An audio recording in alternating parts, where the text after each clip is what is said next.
History often paints Queen Elizabeth I as a radiant symbol of power, wisdom, and elegance. A monarch draped in pearls and perfumed prestige. But beneath that glittering image lies a darker, more nauseating reality. In the golden age of the Tudor dynasty, when the Virgin Queen ruled England with unmatched wit and iron will, her personal hygiene habits were anything but royal. Forget what you know about courtly refinement. This is not the version of Elizabeth you'll find in polished portraits or school textbooks. Today, we uncover 5 of the most disgusting hygiene habits that Queen Elizabeth I and her court practiced, habits that will leave you horrified, bewildered, and a little queasy. Let's start with one of the most shocking revelations. Queen Elizabeth I rarely bathed, if ever. In an era where full-body bathing was considered dangerous and even sinful, the Queen reportedly took a bath only once a month, whether she needed it or not. But even that may have been generous. The idea of soaking one's entire body in water was thought to open the skin's pores to disease. Instead, Elizabeth relied on scented cloths soaked in rosewater or vinegar to wipe down parts of her body. And when the court reeked of body odor masked by heavy perfumes, no one dared say a word. Even her chambermaids, sworn to secrecy, had to endure the sour atmosphere in silence. The Queen's golden gowns and gemstone-studded ruffs might have sparkled, but beneath them lurked days, sometimes weeks, of built-up sweat, skin oils, and decay. The elegance, as it turns out, was only skin-deep. Now brace yourself for habit number 2. Elizabeth's infamous mask of youth. Obsessed with maintaining her appearance as she aged, the Queen applied a thick, ghostly white foundation made of ceruse, a poisonous blend of white lead and vinegar. While it gave her a pale, almost ethereal glow desired by noblewomen of the time, the lead slowly corroded her skin. It caused open sores, disfigurement, and severe hair loss. But Elizabeth refused to stop. As her skin deteriorated, she applied more layers to hide the damage, creating a grotesque cycle of vanity and rot. Underneath the makeup was a face eaten alive by toxic chemicals. Even her closest attendants described her skin as scaly and sunken in her later years. Her beauty routine, meant to immortalize her youth, became a slow-motion form of self-destruction. And it doesn't stop there. Elizabeth's teeth were another source of royal revulsion. Despite her status and wealth, the Queen's dental hygiene was shockingly poor. She was known to have a severe sweet tooth, indulging in candied fruits, marzipan, and sugary syrups brought from distant lands. But toothpaste, as we know it, didn't exist. Instead, rudimentary powders made from crushed eggshells or burnt rosemary were used, and only occasionally. As a result, Elizabeth's teeth blackened, decayed, and eventually fell out.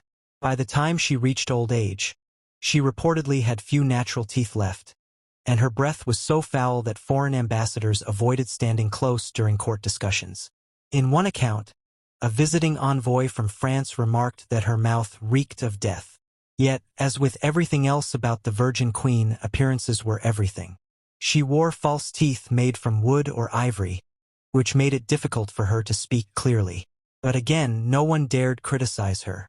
The court was too fearful, too conditioned to uphold the illusion of perfection.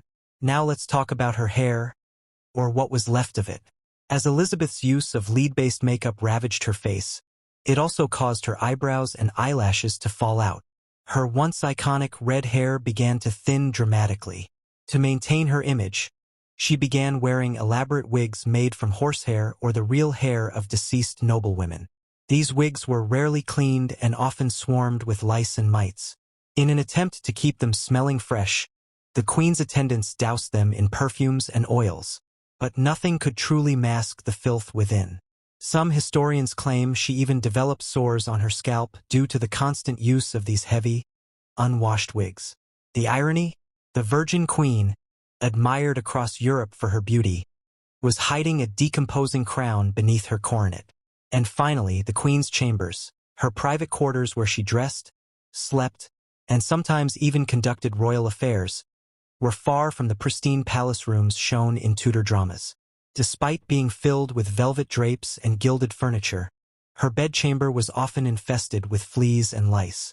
Royal servants regularly boiled her linens and beat her mattresses to drive out vermin, but the pests always returned. Waste was often disposed of in chamber pots kept under beds or chairs, emptied only once a day. The mix of rotting food scraps, old cosmetics, animal hair from the wigs, and lack of ventilation turned her chamber into a hotbox of stench and disease. And yet, this was the center of English power. This was where nobles bowed, kissed her ring, and swore allegiance, without ever knowing what horrors lay beneath the royal bed. Despite the decay, disease, and ever-present stink, Queen Elizabeth I continued to rule with calculated brilliance. Her intellect and charisma dazzled, but the grime that clung to her body was more than just physical. It was a reflection of a time when cleanliness was feared more than filth. Doctors of the 16th century believed that bathing opened the skin's pores to bad humors, and that exposing oneself to water could invite the plague. So Elizabeth, like many nobles of her era, chose to powder, perfume, and polish the surface while allowing dirt and infection to fester beneath.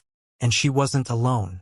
What's truly disturbing is how her habits influenced the entire court. Ladies-in-waiting often mimicked the queen's toxic beauty standards, painting their faces with white lead and red mercury, despite knowing the consequences.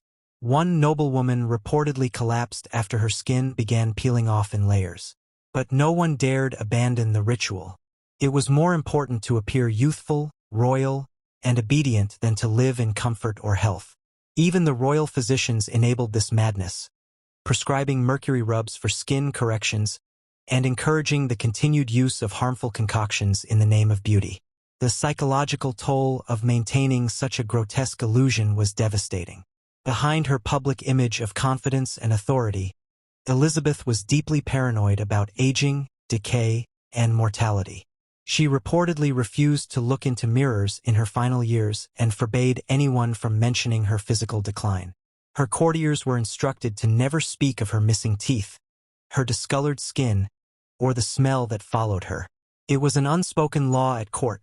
Elizabeth must always be perceived as the eternal virgin queen, ageless, untouched, divine. But the truth was rotting beneath the lace and brocade. In her last days, confined to her private quarters and reportedly seated on cushions for hours at a time, Elizabeth's body had become frail and withered. Her gums bled, her skin sagged under layers of crusted lead paint, and her once fiery hair had long turned to brittle gray. Servants whispered of the cloud that surrounded her, a permanent stench of rot, perfumes, sweat, and age. Still, she refused to see a physician, refused to lie down, and refused to be seen without her full regalia. She died standing, or as close to it as she could manage, draped in jewels and makeup, hiding the decay until her very last breath. So why does this matter? Why peel back the silk and rouge to reveal the grotesque truths of a queen's hygiene? Because it reminds us of the brutal contradictions that defined Elizabethan England.